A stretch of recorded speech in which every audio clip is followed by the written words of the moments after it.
Mahasiswa dari berbagai perguruan tinggi di Indonesia memprotes kenaikan uang kuliah tunggal yang melonjak tinggi. Di Riau, Sumatera Selatan, sedikitnya 52 orang calon mahasiswa baru Universitas Riau terancam tidak bisa kuliah lantaran mahalnya uang kuliah tunggal atau UKT. BEM Unri saat ini sedang melakukan pendataan calon mahasiswa baru dan mencari fundraising atau penggalangan dana.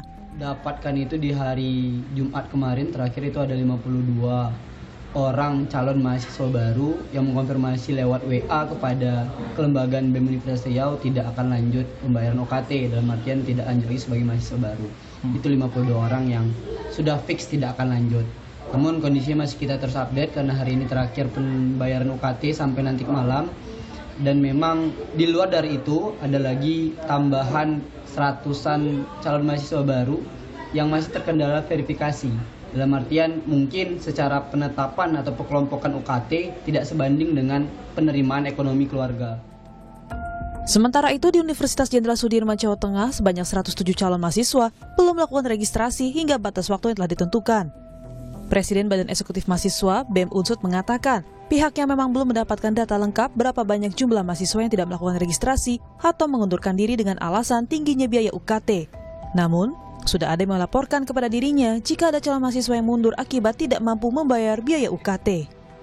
Sejauh ini yang bisa kita dapatkan laporannya, karena hari ini adalah hari terakhir registrasi online walaupun diperpanjang kembali, kita sudah ada mahasiswa yang mana memang memilih untuk mengundurkan diri karena ya dampak dari UKT ini gitu loh. Penghasilan orang tuanya berapa, tanggungannya berapa, tapi mendapatkan UKT yang menurut dia juga besar gitu loh, masih di luar dari kesanggupan orang tuanya. Seperti itu, Mas.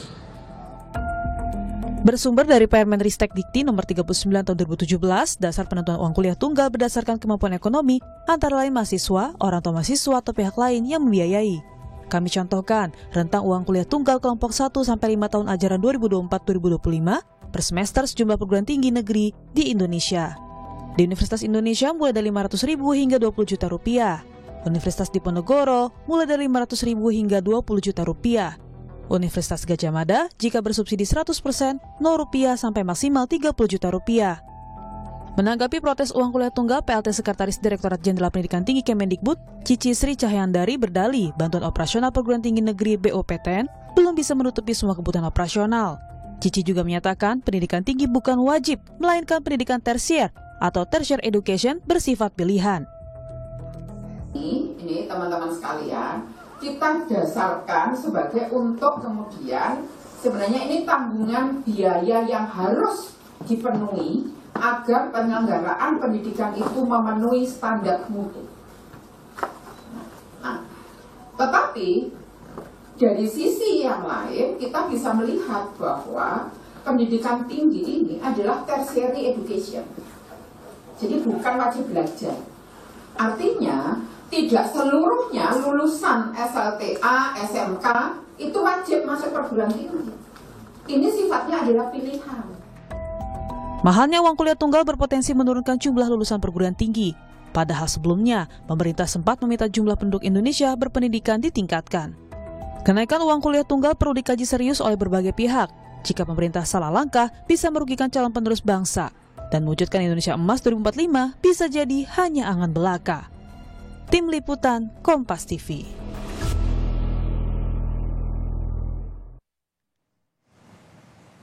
Saudara, uang kuliah tunggal atau UKT yang naik membuat sejumlah mahasiswa di Indonesia menjerit. Tak heran, beberapa kampus bahkan ada yang menggalang dana. Namun di sisi lain pemerintah menyebut pendidikan perguruan tinggi atau kuliah merupakan tertiary education, artinya tidak wajib. Lalu apa solusinya? Kami akan bahas di Sapa Indonesia pagi hari ini bersama sejumlah narasumber. Ada Bung Ali Mokhtar Ngabalin, tenaga ahli utama Deputi 4 Kantor Staf Presiden, lalu juga Ketua Komisi 10 DPR RI dari fraksi Partai Kebangkitan Bangsa, Syaiful Huda. Selamat pagi Bapak-Bapak, Assalamualaikum. Assalamualaikum, selamat pagi. Waalaikumsalam warahmatullahi. Iya, saya ke Bung Ali dulu deh. Bung Ali sebagai penghuni istana nih, saya pengen tahu sebenarnya permasalahan ini pernah dibahas atau ada di meja presiden nggak sih? Ya, terima kasih. Selamat Ya. pagi, salam sehat untuk semuanya. Kemudian kepada Bang Taruda dan teman-teman lain semuanya. Tidak ada satu urusan atau perkara yang terjadi di Republik ini tidak mendapatkan perhatian dari Presiden. Itu kata kunci yang harus saya sampaikan lebih awal. Makanya kemarin ketika saya ditanya terkait dengan masalah UKT, saya memberikan jawaban bahwa mendapatkan perhatian dari Bapak Presiden dan kemudian membicarakan ini dengan para pembantu beliau yang menangani pendidikan, riset, dan teknologi. Tetapi jangan lupa bahwa pengelolaan perguruan tinggi nasional di negara kita ini tidak lepas dari regulasi, baik itu undang-undang, peraturan pemerintah, dan lain-lain. Sehingga mari kita lihat khusus pada penanganan masalah pendidikan UKT ini kan ada pada kementerian. Dan karena regulasilah maka perguruan tinggi nasional dengan berbagai status-statusnya itu semua diatur secara komprehensif di dalam undang-undang. Termasuk yang saya sebutkan tadi adalah peraturan pemerintah dan lain-lain. Sehingga tidak saja melihat perkara ini kemudian serta-merta kita itu menjadi tiba-tiba menjadi malaikat yang jatuh dari langit turun ke bumi. Ya. Tidak ada satu proses, tidak ada satu regulasi, tidak ada satu bentuk pelaksanaan termasuk seperti hari ini yang terjadi tanpa pernah orang melakukan satu kontrol terhadap kebijakan atau keputusan-keputusan yang dilakukan, termasuk diantaranya menyangkut UKT. Jadi saya mau katakan bahwa ini menjadi perhatian Bapak Presiden dan mudah-mudahan masing-masing perguruan tinggi nasional, perguruan tinggi negeri itu bisa juga melihat ini sebagai bagian yang tidak terpisahkan daripada tanggung jawab perguruan tinggi nasional itu sendiri. Oke. Gitu. Kalau sudah jadi perhatian Presiden, ya sekarang kan ini kita lihat biasanya bulan-bulan sekarang ini mau perekrutan ataupun penerimaan mahasiswa baru. Tentu saja nanti akan butuh biaya lagi. Solusi jangka pendeknya dulu deh, Bung Ali. Dari pemerintah kira-kira apa nggak yang sudah dibahas saat ini? Iya, ini kan seperti kita tahu bahwa perguruan tinggi nasional itu kan dalam regulasinya diatur dalam 3 status. Umpama seperti perguruan tinggi nasional berbadan usaha ya BH, badan hukum, sorry. Ya. Itu secara independen dia mengatur tentang keuangannya, tentang statusnya, tentang keuangan, programnya, dan lain-lain. Ada lagi yang disebut dengan perguruan tinggi nasional, apa itu, badan layanan umum atau gimana lah gitu. Kemudian yang ketiga itu perguruan tinggi yang memang dikelola di kementerian. Itu semua ada regulasinya. Jadi tidak serta-merta kalau ada hadapi persoalan-persoalan seperti ini, kemudian umpama seperti sekarang, saya beberapa dari kemarin larinya ke istana. Please, semua perkara-perkara ini betul menjadi perhatian pemerintah, betul menjadi perhatian. Tentu saja Bapak Presiden umpama seperti 4 hari lalu kemudian bertanya kepada Mas Nadiem, bicara juga dengan Pak Muhadjir Effendi, bagaimana apa yang langkah-langkah yang dilakukan dan seterusnya. Karena apa? Semua rektor yang ditunjuk, semua rektor yang dipilih, semua rektor yang memimpin sebuah perguruan tinggi nasional itu mekanismenya ada, prosesnya juga ada.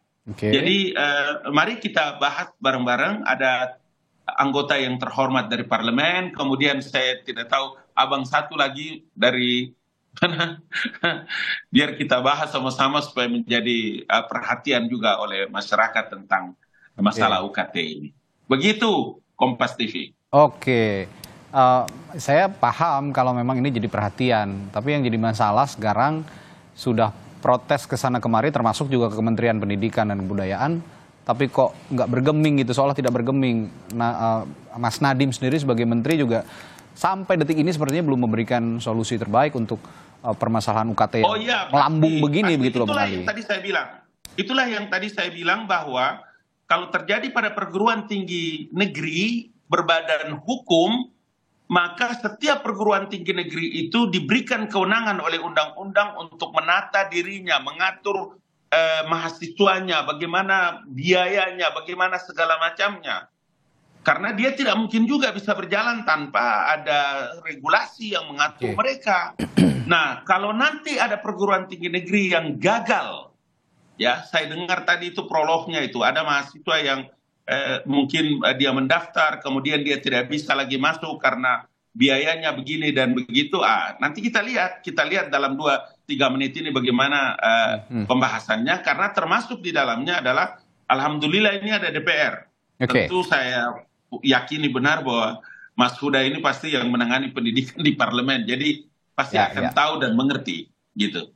Ya, ini juga jadi kita harapkan juga dari DPR, karena kalau memang kita sebagai rakyat saja belum sempat berdialog begitu ya dengan menterinya atau dengan Kementerian Pendidikan, ya saya ke Mas Huda nih, Mas Huda sebagai Ketua Komisi 10 Perwakilan Rakyat begitu, ini juga bagaimana menyelesaikan masalah ini, terutama berdialog dengan Kementerian Pendidikan dan Kebudayaan. Tapi sebelum Anda jawab, saya kenalkan dulu di studio sudah hadir Koordinator Nasional Jaringan Pemantau Pendidikan Indonesia JPPI Ubaid Matraji. Nanti saya akan minta perspektifnya juga dari Anda, Bung Ubaid. Saya ke Mas Huda dulu. Mas Huda, tadi kalau kita sendiri sebagai masyarakat kesulitan untuk berdialog, berkomunikasi dengan Kementerian Pendidikan dan Kebudayaan, terutama untuk masalah UKT yang semakin mahal dan tidak terjangkau, terutama untuk masyarakat kecil. Apa yang upaya yang Anda lakukan sebagai perwakilan rakyat di parlemen, Mas Huda? Terima kasih Mas, Bang Ali, terima kasih Mas Ubed. Sebenarnya ada banyak substansi ya yang bisa kita diskusikan. Tapi sayangnya setiap kali saya hadir di stasiun TV, temennya Bang Ali tidak pernah hadir. Itu masalahnya. Hatta di dirjennya misalnya gitu, atau Prof. Cici yang memberikan statement kontroversi. Tapi intinya saya ingin masuk pada substansi ya, supaya perdebatan kita fokus.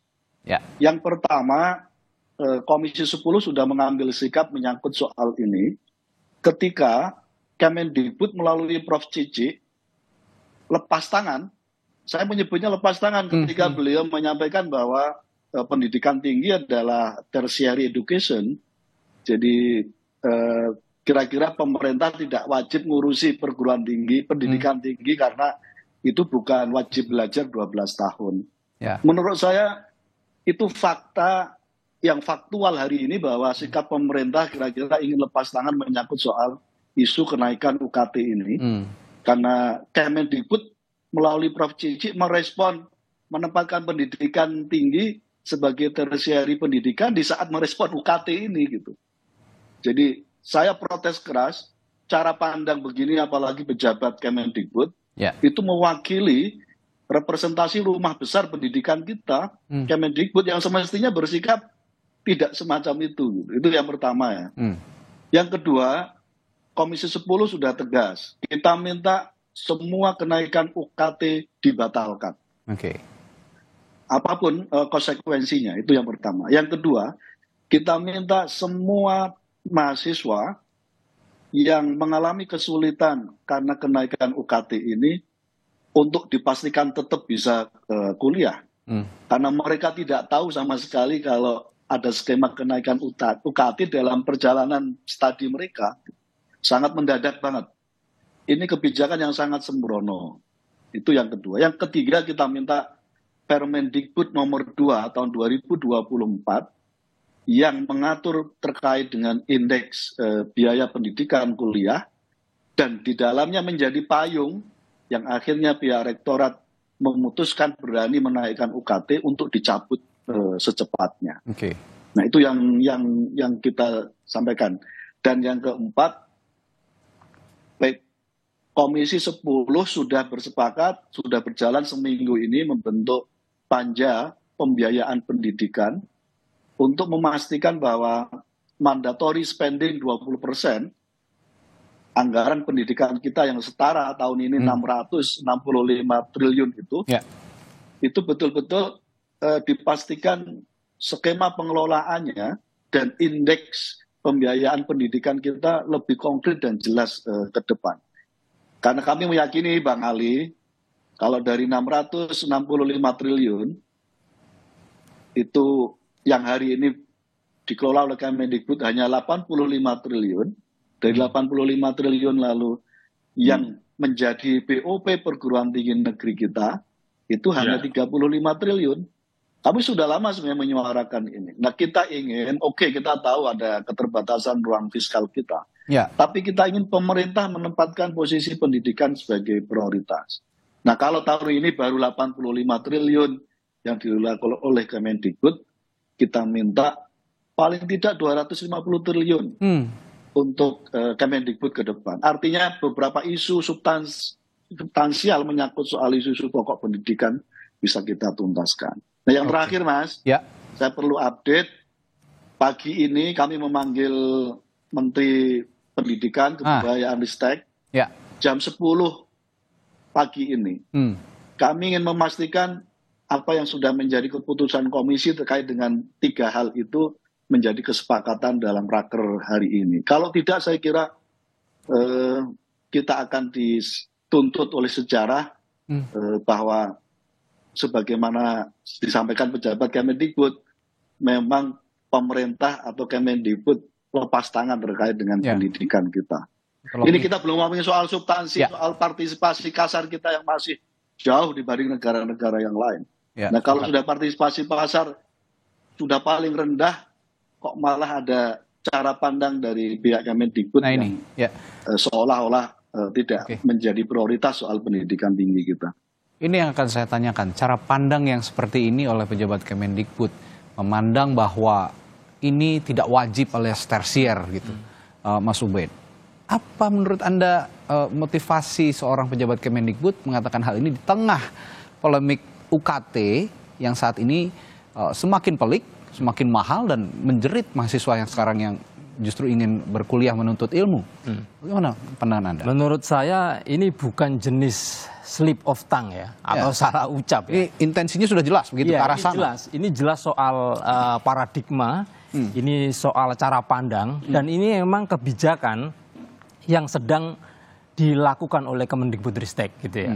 Bahwa pendidikan ini tertiary education, pemerintah nggak wajib membiayai. Karena itu kebijakan kampus merdeka di salah satu episodenya itu mendorong PTN-PTN ini yang mulanya 80-90% itu dibiayai oleh negara, didorong untuk berubah menjadi PTNBH gitu.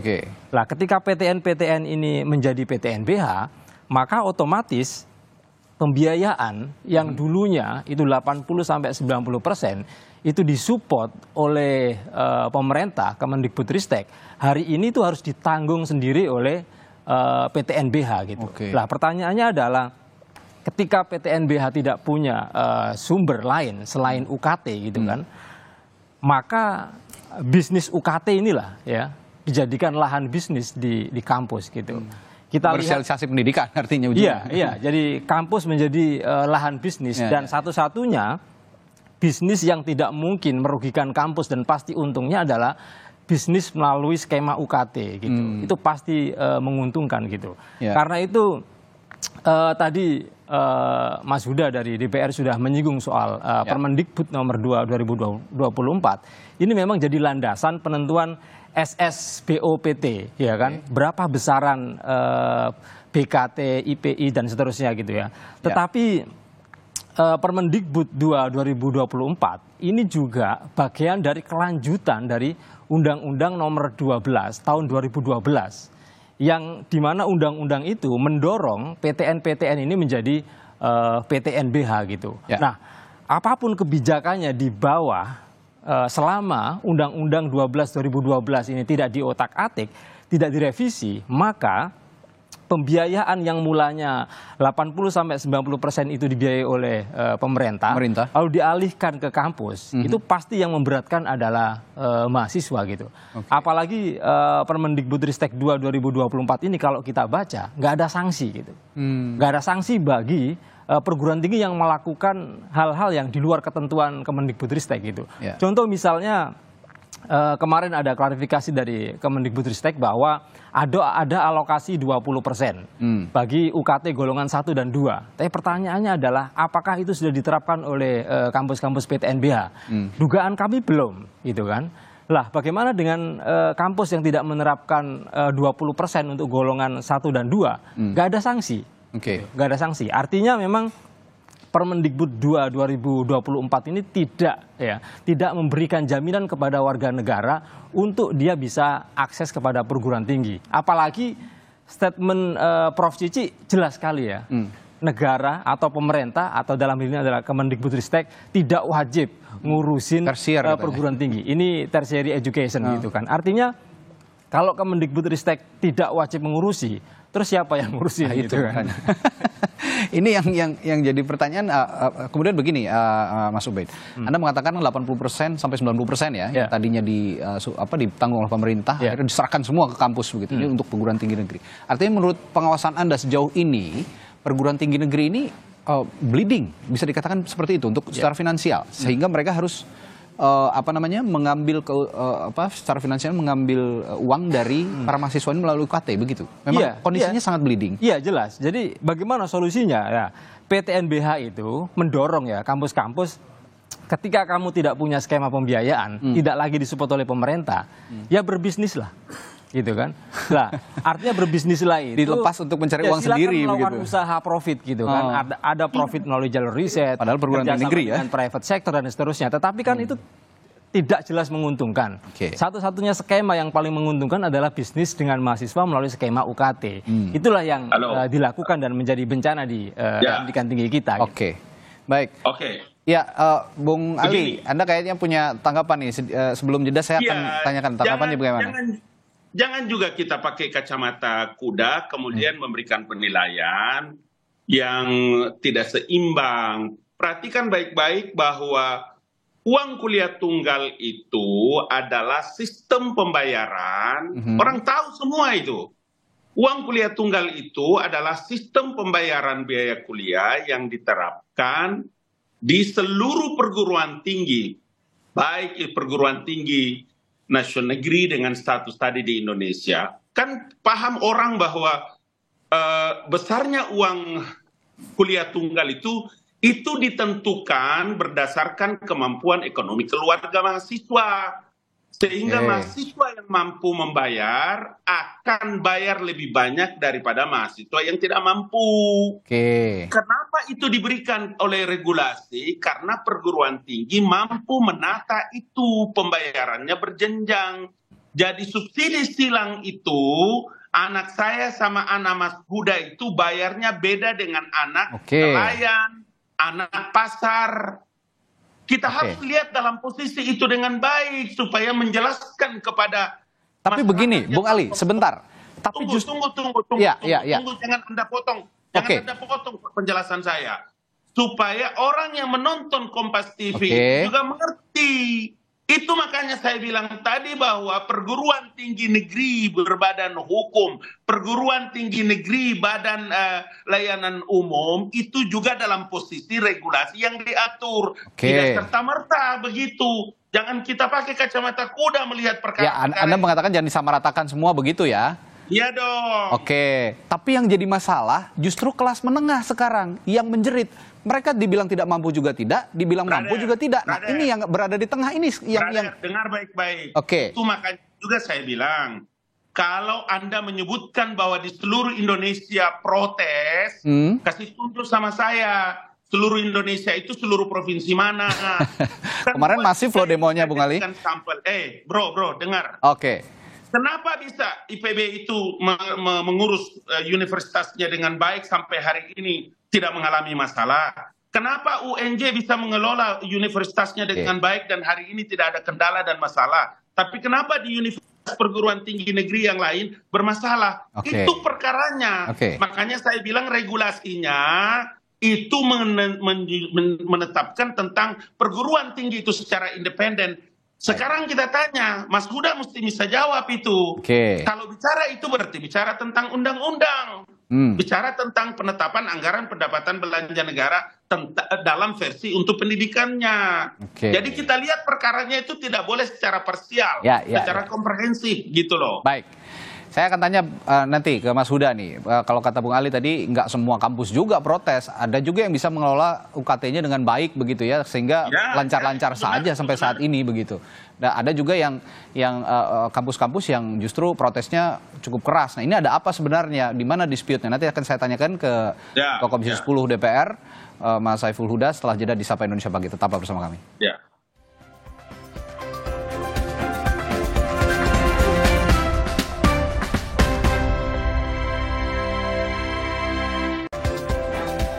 Ya, masih membahas biaya UKT atau uang kuliah tunggal yang mahal, terutama untuk di perguruan tinggi negeri yang justru diharapkan bisa memberikan keringanan bagi para mahasiswa untuk mengenyam pendidikan tinggi. Saya tadi ke Mas Huda sebagai Ketua Komisi 10 DPR RI, Komisi Pendidikan yang ada di DPR. Tadi kalau kata Bung Ali mengatakan nggak semua kampus kok begitu. Ada juga yang bisa mengelola UKT-nya dengan baik dan tidak memberatkan mahasiswa. Tapi ada juga yang menjerit, ada juga yang sangat keras bersuara. Ini menjadi beban bagi kita semua karena ada komersialisasi pendidikan di perguruan tinggi negeri kami, seperti itu kira-kira. Ini mengapa berbeda-beda dari setiap perguruan tinggi negeri? Di mana dispute-nya kira-kira kalau menurut penelaahan Anda, Mas Huda? Ya tentu analisa dan basis kebijakannya harus dilihat dari runtutan ya. Saya setuju yang disampaikan oleh Bang Ali, tapi harus ditempatkan pada konteks hari ininya. Oke. Jadi mayoritas kampus di seluruh Indonesia, ini kita ngomongin perguruan tinggi negeri karena yang sedang bergolak hari ini adalah protes teman-teman mahasiswa perguruan tinggi negeri. Jadi hampir mayoritas, karena kebetulan yang hadir di Komisi 10 adalah BEMSI, BEM seluruh Indonesia yang mewakili semua kampus di seluruh Indonesia. Hampir 70% kampus-kampus baik yang berstatus PTNBH maupun PTN Satker dan BLU memang pada posisi mereka mengambil kebijakan yang melampaui dari kapasitas kemampuan orang tua mahasiswa dan mahasiswa sendiri. Dan ini perlu dicatat, Mas. Yang menjerit ini adalah mahasiswa yang dulu kuliah jalur reguler. Jalur yang bukan jalur mandiri ini. Ini jalur reguler yang semestinya betul-betul posisi pemerintah dalam memproteksi.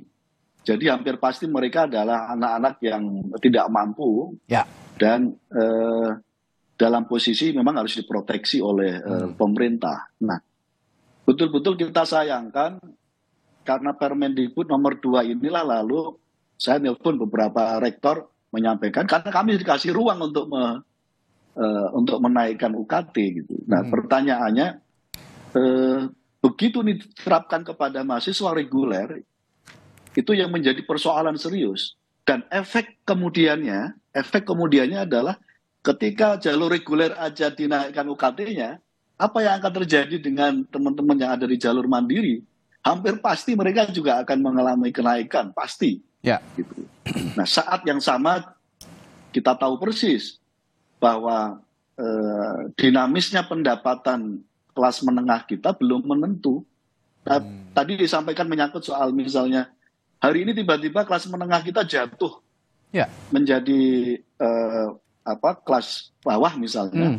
Itu tidak 1-2 itu ribuan profil orang tua mahasiswa semacam itu.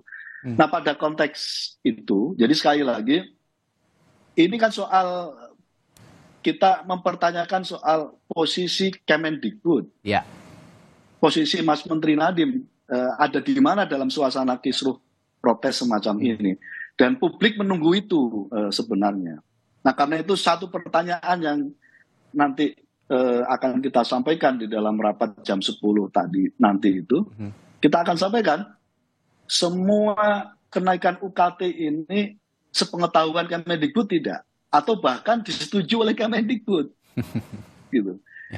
Nah, pada konteks itu penting, gitu. Pada konteks itu publik supaya penting tahu bahwa ketika ini tak diketahui oleh Kemendikbud dan bahkan disetujui terkait dengan kenaikan ini, berarti ada masalah Ada masalah dalam cara pandang Kemendikbud mewakili pemerintah melihat persoalan ini.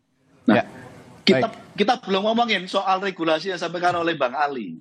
Ya. Tapi kita letakkan itu pada konteks bahwa pemerintah masih dikasih ruang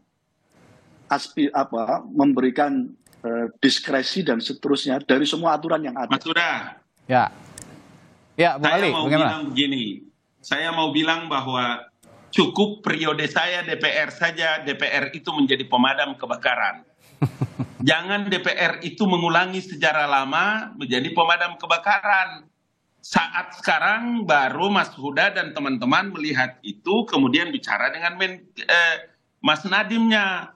Tapi kan yang kita harus bicara itu tidak mungkin satu kebijakan yang dilakukan oleh rektor dan perguruan tinggi itu tanpa regulasi yang dibicarakan dan ditetapkan di Dewan Perwakilan Rakyat Republik Indonesia. Satu pihak yang punya kewenangan tentang pembuat undang-undang bersama-sama dengan pemerintah, dan kebijakan-kebijakan Menteri Pendidikan dan Kebudayaan, Riset dan Teknologi itu melahirkan keputusan menteri untuk kepentingan perguruan tinggi negeri yang tadi kita bicarakan dengan Badan Hukum dan Badan Layanan Publik. Itu yang saya maksudkan tadi. Sehingga klasifikasi UKT pembayaran SPP bagi mahasiswa yang orang tua, kan kita tahu tuh, mahasiswa itu setelah lulus dipanggil, dicek dia punya orang tua, punya gaji, rekening listrik, rumahnya, segala macam dicek. Untuk apa? Untuk menentukan apakah mahasiswa ini dia masuk pada grade atas atau tidak. Anak Mas Huda, anak Ali Mukhtar Ngabalin, ini dia masuk di grade apa bayarnya. Kampus juga tahu loh, kampus juga tahu mahasiswa mana pada level mana diberikan kewenangan kepada mereka. Itulah yang saya maksudkan dengan mari melihat perkara ini tidak secara parsial, tapi kita lihat secara komprehensif. Melalui peraturan itu tadi, undang-undang. Iya, kemarin kan dari istana saya waktu di press conference sama teman wartawan kan saya sudah bilang. Ya. Tetapi pemerintah tidak menutup mata dan telinga. Saya hakul yakin sebentar Mas Nadiem akan memberikan jawaban itu juga kepada Mas Huda dan teman-teman di parlemen. Mari Gus. Baik. Ini mari kita simak dulu aturan. Saya akan bacakan aturannya. Sumber pendanaan perguruan tinggi negeri PTN dari mahasiswa dan pemerintah diatur dalam Undang-Undang Dikti, begitu ya, Mas Ubaid ya. Pada pasal 88 ayat 4, pemerintah mengatur UKT prodi sarjana dan diploma di PTN agar tetap terjangkau. Ini diwujudkan melalui pemaknaan UKT sebagai tarif uang kuliah yang tidak tunggal tetapi berjenjang sesuai kondisi ekonomi mahasiswa. Lalu ada juga di pasal 89 ayat 5. Pemerintah mengalokasikan dana bantuan operasional PTN dari anggaran fungsi pendidikan. Subsidi pemerintah ke PTN diberikan dalam bentuk biaya operasional perguruan tinggi negeri, BOPTN, untuk PTN Satuan Kerja, Satker, dan Badan Layanan Umum BLU, serta bantuan-bantuan pendanaan PTN Badan Hukum atau BPPTN BH. Ya, yang jadi pertanyaan, apakah menurut Mas Ubaid juga semua regulasi ini sudah diterapkan saat ini dengan baik untuk tidak membebani masyarakat yang memang membutuhkan bantuan terutama untuk pendidikan tinggi? Nyatanya di lapangan, kampus nggak nerapkan. Nggak nerapkan. Apa yang disampaikan Bang Ali tadi. Mahasiswa masuk, kemudian ekonomi akan dicek, listrik akan dicek, nggak ada. Kalau itu dilakukan, maka skema UKT ini akan benar gitu. Artinya ini yang harus ditertibkan. Ya, artinya mahasiswa kalau masuk kampus dicek, oh ternyata ekonominya ada di golongan 1. Pasti dia akan masuk golongan 1. Ya, kenapa hari ini mahasiswa semuanya demo? Saya juga koreksi Bang Ali ya. Di IPB demo, Bang. Di IPB demo. Di UNJ yang disebut oleh Bang Ali tadi juga demo. Masuk demo. Nggak ada yang nggak demo. Semua PTN demo, Bang. Silakan datang ke UNJ dan IPB, Bang. Demo, Bang. Saya datang ke sana soalnya. Nah, kenapa mereka ini protes? Jelas. Karena mereka merasa bahwa misalnya saya mestinya ada di UKT golongan 1. Kenapa keputusan kampus di golongan 5? Berat gitu. Artinya saya yang mestinya di golongan 2. Masuknya di kampus ternyata golongan 6. Ya berat lah ketika UKT ini yang katanya, ya kata Bang Ali juga tadi kan, menyesuaikan dengan layar kemampuan ekonomi itu kan, mestinya kan harus pas. Nah ketika nggak pas, ya mahasiswa pasti akan jerit. Dan itu semua PTN jerit hari ini. Dan ada ketentuan walau berjenjang tarif UKT tidak boleh melebihi BKT. Iya. Apa saat ini sudah masih sesuai BKT atau tidak? Lah masalahnya BKT-nya ketinggian. Oke. Gitu. Bahkan ada ini juga harus ditertibkan juga. BKT. Nah, BKT itu ditentukan di Permendikbud 2 2024 yang melahirkan Kepmen 2024 juga. Dan itu plafonnya ketinggian. Karena itu yang harus bertanggung jawab adalah Kemendikbudristek. Diatur di Permendikbud. Nah ini berarti nanti juga PR juga buat DPR nanti Mas Huda, biar ditanyakan ke Mas Dadi agar BKT ini juga plafonnya dan ketinggian. Gitu ya kira-kira. Begini, saya itu punya anak hampir 1/11 yang sekolah di perguruan tinggi negeri maupun perguruan tinggi swasta. Rumah kami di Makassar, rumah kami di Jakarta juga difoto. Saya ditanya, dipanggil di perguruan tinggi swasta maupun di perguruan tinggi negeri di Universitas Hasanuddin. Mereka foto rumah saya. Di Mustopo Beragama, di UNJ, mereka wawancarai. Saya dari satu kampus ke kampus, karena anak saya banyak. Itu yang saya bilang, tidak saja karena saya di kantor presiden tahu tentang regulasi, tetapi karena banyak juga anak saya, jadi saya tahu penerapan-penerapan itu dilakukan. Makanya saya bilang tadi, pembayaran UKT dan SPP itu jangan dipukul rata, Pak. Ada jenjangnya, ada tahapan-tahapannya. Siapa yang masuk girit atas, menengah, bawah, bahkan berapa itu pembagiannya. Mas Huda tahu itu, Gus kita ini tahu, ketua kita tahu, Ar-Rais tahu itu. Jadi tidak semua juga jangan juga dilihat ini sebagai satu perkara yang kemudian pemerintah itu tidak turun tangan, menutup mata dan lain-lain. Bukan di situ perkaranya. Tetapi setiap perguruan tinggi negeri itu ada undang-undangnya, ada diberikan kewenangannya. Bagaimana pimpinan, bagaimana perguruan tinggi itu bisa mengatur kehidupan independennya, otonominya. Jadi tidak serta-merta kemudian menteri itu bisa turun tangan di sana. Tunggu dulu, Bung. Karena ada undang-undangnya, ada peraturan menterinya dan lain-lain. Maksud saya kenapa harus ini dijelaskan? Supaya masyarakat di Indonesia, khususnya penonton Kompas TV juga pagi ini, itu juga bisa tercerahkan. Jadi kita tidak pakai kacamata kuda melihat ini perkara-perkara ini gitu loh. Ini yang harus kita tertibkan tadi Bung Alim. Mungkin Bung Alim mengalami hal yang normal-normal saja.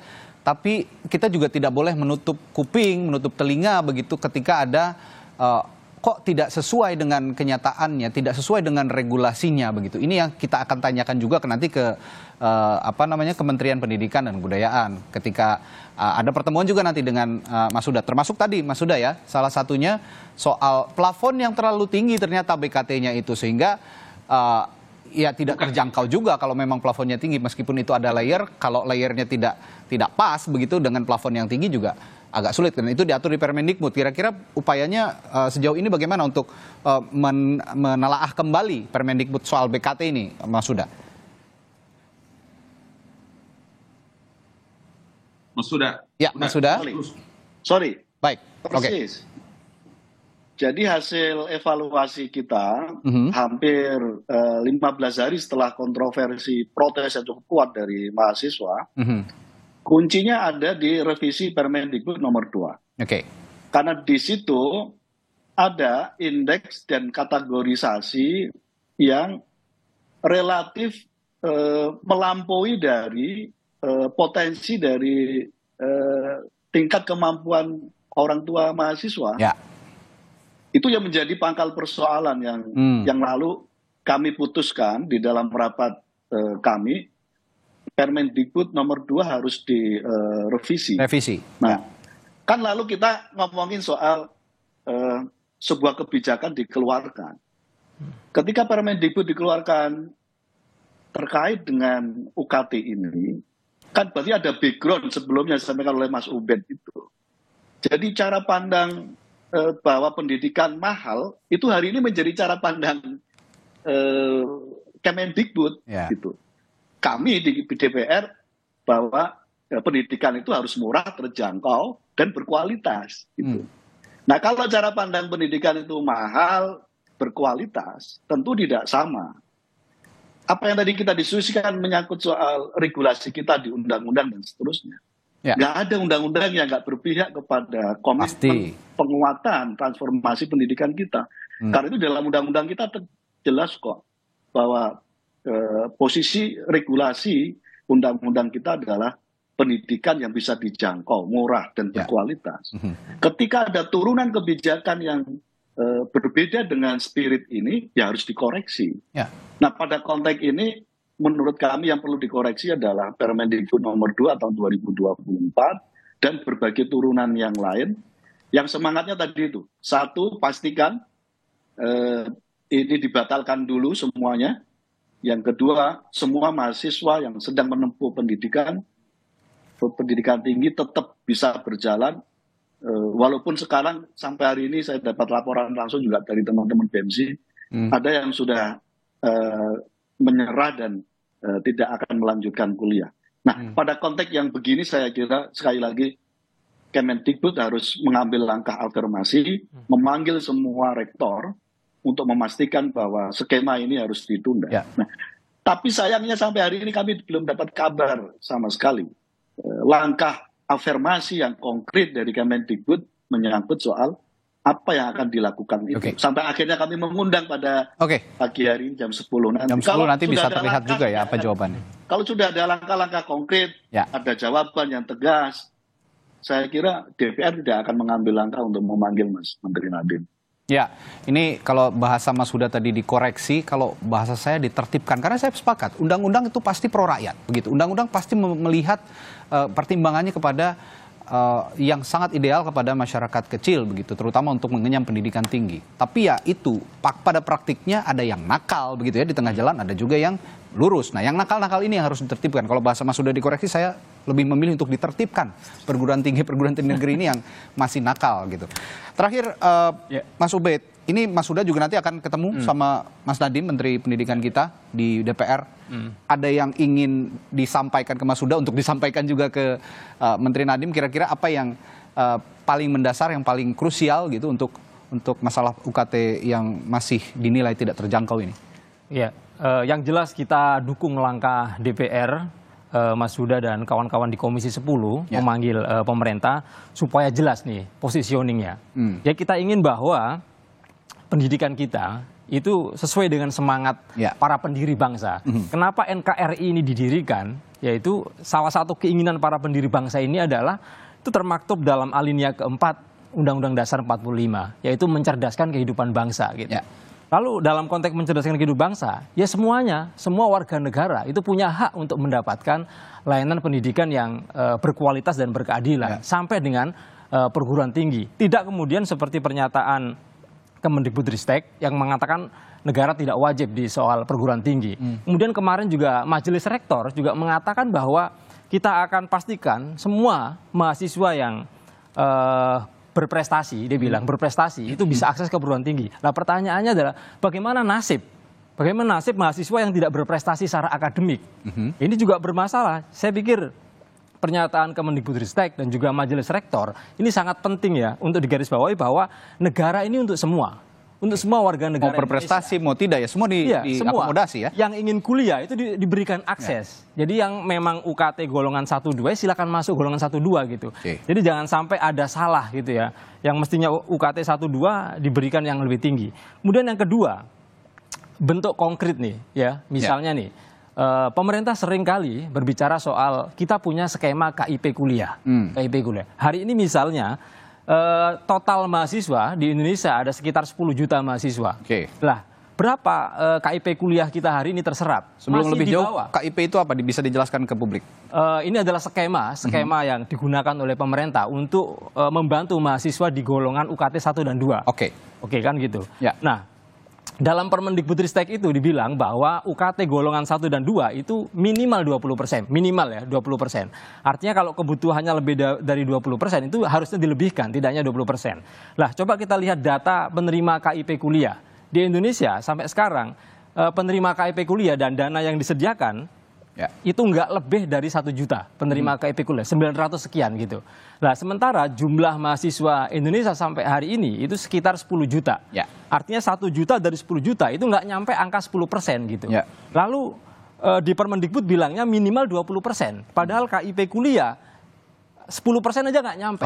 Itu kan artinya apa yang disampaikan oleh Bang Ali tadi dengan apa yang di lapangan itu nggak sinkron gitu, nggak sinkron gitu. Artinya cek UKT di lapangan golongan 1 dan 2 itu nggak terjadi gitu. Ya, terakhir Bung Ali ada pesan terakhir menutup perbincangan kita pagi hari ini. Saya mau bilang kepada UB dan kalau menyangkut apa yang tadi disebut dengan skema yang tadi disebutkan oleh UB itu, ada 2 hal yang memang harus dijelaskan. Yang kita bicarakan tentang posisi uang semester atau apa tadi yang kita sebutkan dalam perbincangan ini terkait dengan kedudukan universitas, maka saya ingin memberikan masukan sedikit juga nanti kepada Gus Daya supaya nanti sebentar bisa klopnya dengan Pak Menterinya. Saya dengar tadi jam 10 katanya. Betul.